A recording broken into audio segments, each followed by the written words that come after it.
নমস্কার, আমি অর্পণ মুখার্জি। বেশ কিছুদিন আগে একটু মজার ছলেই একটা ফেসবুকে পোস্ট করে আপনাদের বলেছিলাম যে যারা প্রাথমিকের অ্যাসপিরেন্ট আছেন, যারা ইন্টারভিউ দিচ্ছেন 2025 প্রাইমারি রিক্রুটমেন্টে যারা বসেছেন, যদি ওই পোস্টটাতে 500টা লাইক হয় তাহলে আমি একটা কাট অফের মানে এক্সপেক্টেড কাট অফের একটা ভিডিও আনবো। এবার কাট অফ ভিডিও কে না দেখতে চাই? পরীক্ষা বসলেই তারপরে আমাদের দুটো জিনিস মাথায় আসে, যে সেই চাকরিটার মাইনে কত আর পরীক্ষার কত কাট অফ হতে পারে। আমি খানিকটা মজার ছলেই বলেছিলাম, দেখলাম ঘন্টা খানেকের মধ্যেই কিন্তু 500টার বেশি লাইক হয়ে গেল। কারণ মানুষজন একটা চিন্তার মধ্যে আছে, অনেকের ইন্টারভিউ দিয়েছেন কিন্তু ম্যাক্সিমাম ক্যান্ডিডেট এখন ইন্টারভিউ দেননি। তো এইরকম জায়গায় একটা কাট অফ ভিডিও আনাটা অনেকটা চ্যালেঞ্জিং ব্যাপার। তো এরকম দুঃসাহস আমি নিতে চাইছিলাম না। তাই ভিডিওটা যারা দেখছেন বা শেষ পর্যন্ত দেখবেন, আমি বলি একটু, তো এটা কিন্তু সম্ভাব্য কাট অফ বলেই ভাববেন, কারণ এটা শিরোধার্য নয়। এটা আমার একটা বলতে পারেন, আমি এক বিভিন্ন তথ্য থেকে এটা আমার মনে হয়েছে। হ্যাঁ, এটা না মিলতেও পারে। তো না মিললে কমেন্টে এসে যেন গালাগাল করবেন না, কারণ আবারও বলছি যে এটা আমার মনে হয়েছে, এটা হতে পারে। তো এটাকে মাথায় রেখে চলুন, ঠিক আছে?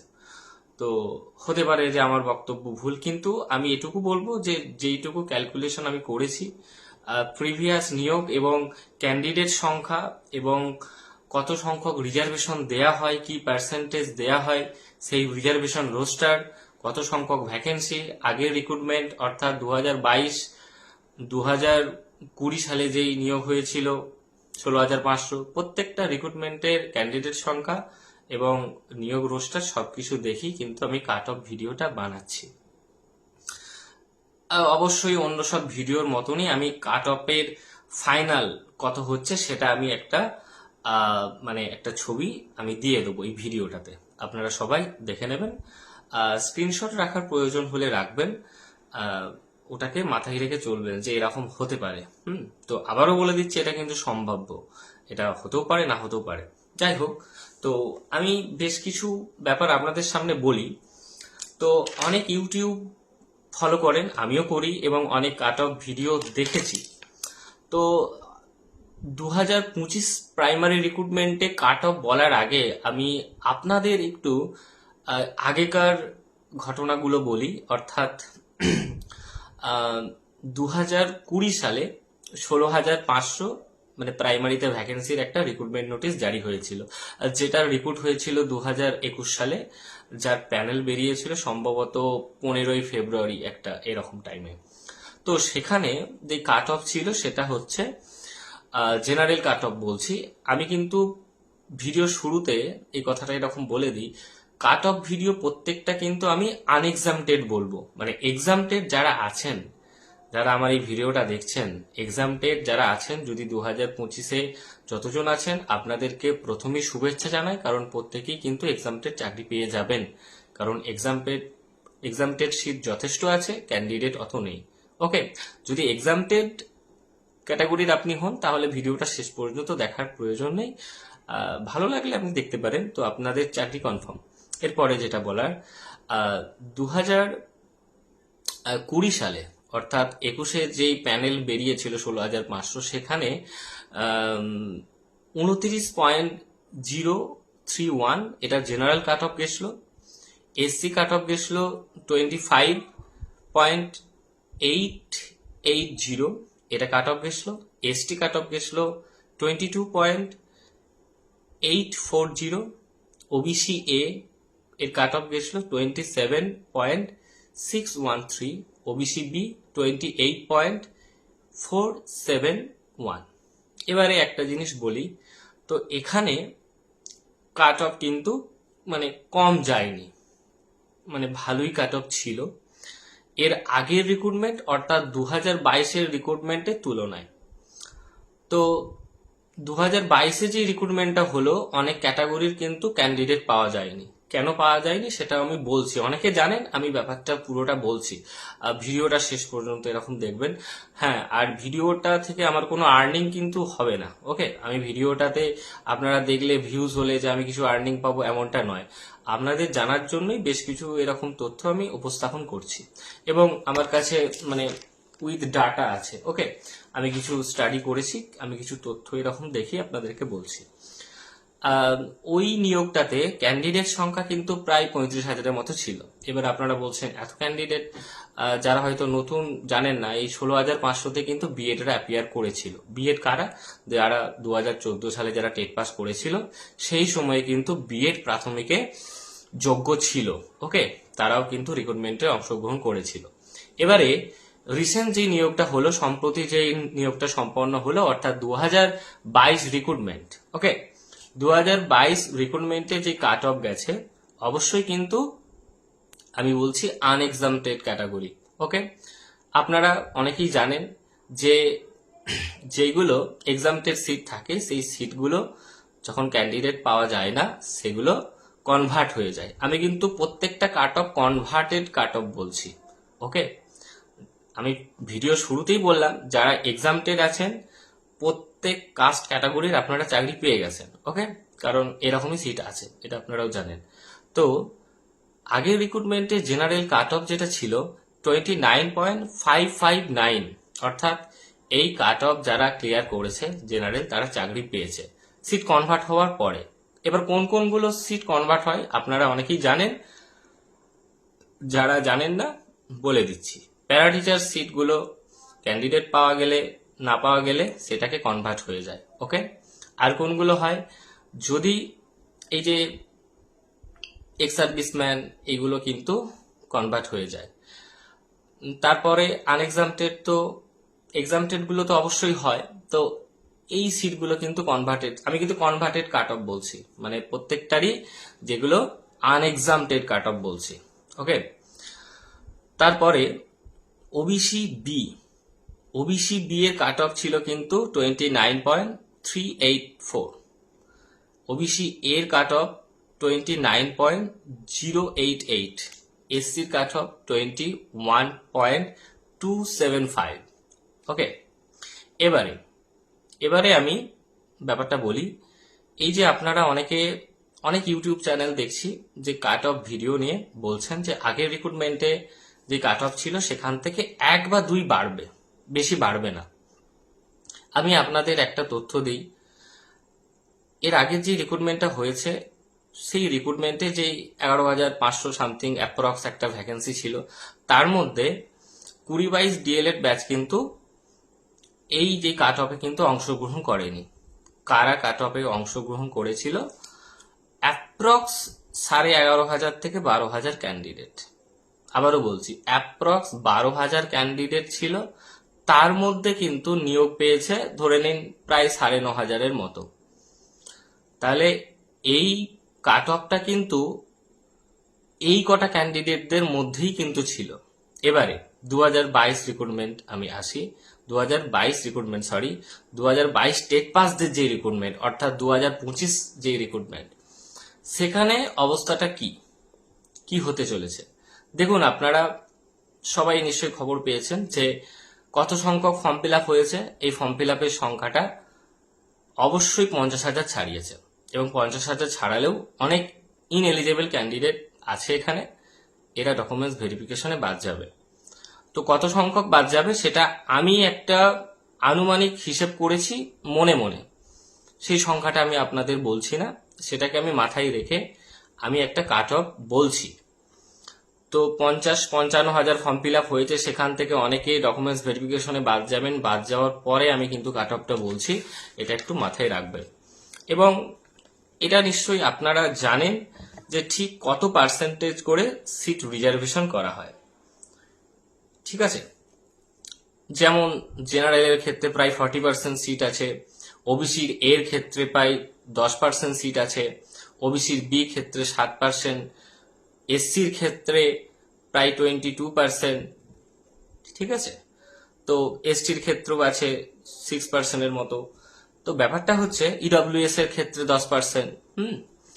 তো এই রকম কিন্তু পার্সেন্টেজ সিট আছে এবং ক্যান্ডিডেট সংখ্যা অনেক, যেটা সব থেকে সর্বোচ্চ বলা চলে। 2022 রিক্রুটমেন্ট এবং 2020 সালে রিক্রুটমেন্টের থেকে অনেক অনেক বেশি কিন্তু ভ্যালিড ক্যান্ডিডেট এটাতে অ্যাপিয়ার করবে। সেই জন্য এখানে ক্যান্ডিডেট ফাইনালি আমার মতে কত যেতে পারে এবং এটা সম্ভাব্য cut off, general cut of যেতে পারে 34.25 থেকে 34.50। আই রিপিট, 34.25 থেকে 34.50। দেখুন, আমি অবশ্যই চাইবো যে জেনারেল কাট অফটা আরো কম হোক, যাতে করে অনেক ছেলেমেয়েরা যাতে এই চাকরির যোগ্য হয়, মানে চাকরিটা পায়। কারণ অনেকে অনেক দিন ধরে এই রিক্রুটমেন্টের জন্য মানে মানে কি বলবো, পাখির চোখ করেছিলেন, অধীর আগ্রহে এরকম অপেক্ষা করছেন। কিন্তু general cut off no doubt এবারে বেশি যাবে। আগের বারে গেছিল 29.55, আমি সেখান থেকে কিন্তু অলরেডি বাড়িয়ে দিয়েছি। দেখতেই পাচ্ছেন 4 কি 5। কেন বাড়লো? অনেকে মন্তব্য করবেন যে ভুলভাল জেনারেল কাট অফ বলছি। আমি যদি ভুল প্রমাণিত হই সেটা আমি সব থেকে খুশি হব, কিন্তু আপনাদের একটা ডাটা দিয়ে দিই। শেষ যেই রিক্রুটমেন্ট হয়েছিল, আমাদের এই যেই প্রাথমিকে যে নাম্বারের স্ট্রাকচার, রিক্রুটমেন্ট যে রুলস, সেখানে একটা ম্যাক্সিমাম নাম্বার দেয়া হয় ডিএলএড এবং এইচএস থেকে। তো ডিএলএড এবং এইচএস আগের রিক্রুটমেন্ট অর্থাৎ 2022 রিক্রুটমেন্টের শেষ ডিএলএড ব্যাচ ছিল 17-19 এবং শেষ এইচএস ছিল 2017 সাল। এরা আগের রিক্রুটমেন্টটাতে কিন্তু পার্টিসিপেট করেছিল, কিন্তু আমাদের বেলায় অর্থাৎ 2025-এর যে রিক্রুটমেন্ট, শেষ এইচএস ব্যাচ হচ্ছে 2022। তো 2022-24 যারা ডিএলএড করেছে, তো তাদের পর্যন্ত কিন্তু এই রিক্রুটমেন্টে অংশগ্রহণ করেছে। মানে আপনারা বুঝতে পারছেন কত নতুন ক্যান্ডিডেটরা এখানে অ্যাপিয়ার করেছে, ইন্টারভিউতে অ্যাপিয়ার করেছে বা অ্যাপিয়ার করবে। এবং আগেকার যে নাম্বারের স্ট্রাকচারের সঙ্গে বর্তমান নাম্বারের স্ট্রাকচার যে ফারাক, সেটা আপনারা জানেন যে এখন প্রজেক্ট প্র্যাকটিক্যাল দিয়ে এইচএসে 80% খুব সহজেই একটু খাটলি পাওয়া যায়। তো ব্যাপারটা এই জায়গাটাই একটা কিন্তু মানে জেনারেল কাট অফ বাড়বে। কে কি বলছে আমি জানি না, আমার ব্যক্তিগত মত যে আগের যে কাট অফ থেকে 4 থেকে 5 অবশ্যই বাড়বে। আমি আবারও ফের রিপিট করছি, জেনারেল কাট অফ কিন্তু 34.25 থেকে 34.50-র মধ্যে থাকবে। কেন জেনারেল কাট অফটা অনেক বাড়বে? কারণ অনেক ওবিসি এ ক্যান্ডিডেট, অনেক ওবিসি বি ক্যান্ডিডেট, অনেক এসসি ক্যান্ডিডেট, ইডব্লিউএস ক্যান্ডিডেট কিন্তু জেনারেল সিট পেয়ে যাবে। এটা কিন্তু গ্যাজেটেই আছে, যে কোনো ক্যান্ডিডেট যদি জেনারেল কাট অফ ক্লিয়ার করে দেয় সে কিন্তু জেনারেল সিট পেয়ে যাবে। আমি চাইবো যে আমার এই তথ্য যেন ভুল প্রমাণিত হয়ে যায় এবং অনেক কম জেনারেল কাট অফ যায়। আমি জেনারেল যারা ক্যাটাগরির যারা ছেলে মেয়ে আছেন প্রত্যেককে বলবো যে আপনারা কিন্তু ইন্টারভিউটা ভালো করে দিন। ইন্টারভিউতে যদি ফুল মার্কস তুলতে পারেন এবং যারা ইন্টারভিউয়ার আছেন যদি আপনাদেরকে মনে করেন যে আপনারা যোগ্য, তাহলে কিন্তু অবশ্যই কিন্তু চাকরি আপনি পেতে পারেন। এরপরে যে কাট অফ বলবো সেটা হচ্ছে ওবিসি এ। একটা জিনিস বলে রাখি, আগের রিক্রুটমেন্টে কিন্তু ওবিসি এর কাট অফ কম গেছে। এবারে আমি আবার বলছি, এবারে কিন্তু ওবিসি এর কাট অফ ওবিসি বি চাইতে বেশি যাবে। কারণটা কি? কারণ হচ্ছে যে নতুন যে ওবিসি লিস্ট হয়েছে সেখানে অনেক বেশি জাতিগোষ্ঠীকে ওবিসি এর অন্তর্ভুক্ত করা হয়েছে এবং সেটা কাট অফ বেশি যাবে। আমার মতে কাট অফ 33.088 থেকে 33.25। আমি আপনাদের সামনে এই ছবিটা দিয়ে দিলাম, আপনারা একটু এটাকে স্ক্রিনশট করে নিতে পারেন। ওকে, তো এরপরে আমি ওবিসি বি বলছি। ওবিসি বি কাট অফ হচ্ছে 33.012 সম্ভাব্য কাট অফ।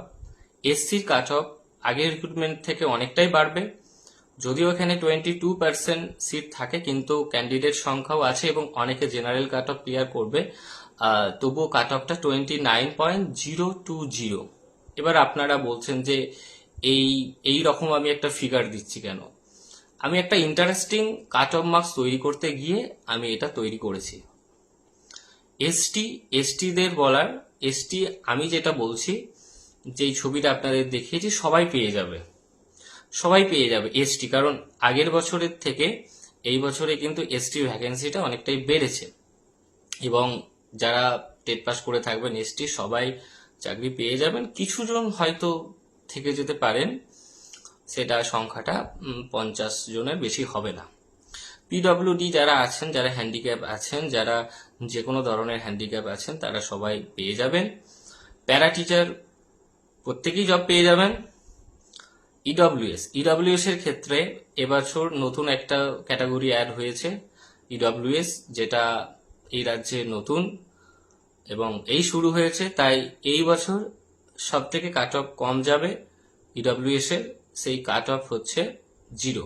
মানে সমস্ত ক্যান্ডিডেটই চাকরি পেয়ে যাবে, কারণ প্রায় যে সিট আছে সেরকম ক্যান্ডিডেট কিন্তু নেই, এবং যে ক্যান্ডিডেট আছে তার মধ্যে অনেকে কিন্তু জেনারেল কাট অফ ক্লিয়ার করবে। তো অটোমেটিক ভাবে যারা ইডব্লিউএস আছে তারা কিন্তু চাকরির কম্পিটিশনে অনেকটা এগিয়ে।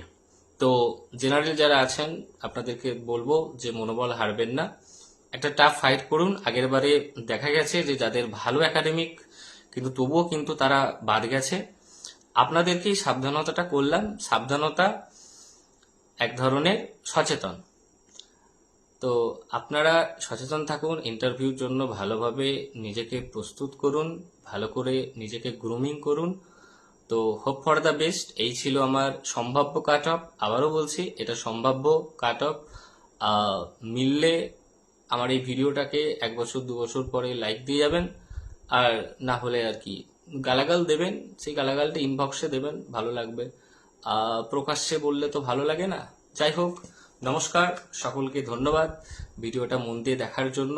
আর এই ভিডিওটা যদি ভালো লাগে, আপনারা কেউ ইউটিউবে পোস্ট করবেন না, আমি কাউকে কিন্তু অনুমতি দিচ্ছি না। আমার ফেসবুকেই থাক, আমি এমন কোনো বিখ্যাত ব্যক্তি নই যে আমার ভিডিওটাকে নিয়ে ইউটিউব চ্যানেলে দিতে হবে।